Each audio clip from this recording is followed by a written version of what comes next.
Hello दोस्तों, welcome to my YouTube channel. आज का टॉपिक है भगवान शिव की कहानी। एक समय की बात है, एक धनी व्यापारी थे जिनका नाम सेठ विरमल था। वह बहुत ही धर्मनिष्ठ और प्रभावशाली व्यक्ति थे। सेठ विरमल के पास धन की बहुत सारी संपत्ति थी, लेकिन उनके पास कोई संतान नहीं थी।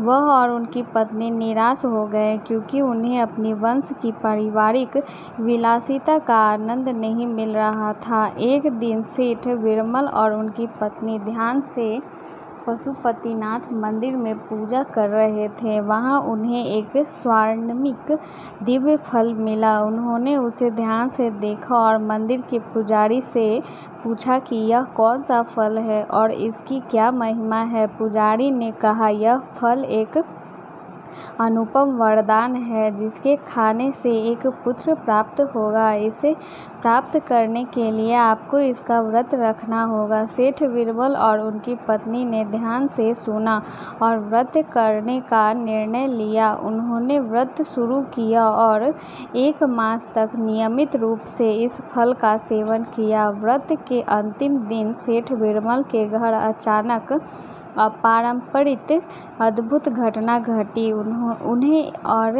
उनकी पत्नी को एक दिव्य आनंद स्थान में एक सुंदरी बालिका प्राप्त हुई। वे दोनों बहुत खुश थे क्योंकि उनकी इच्छा पूरी हो गई थी। वे पुण्यवती बालिका को अपनी संतान बनाकर उसका नाम पार्वती रखा। पार्वती ने अपने अद्वितीय सौंदर्य और गुणों के कारण सभी का मन मोह लिया और बचपन से ही वे भगवान शिव की भक्ति में रत थी।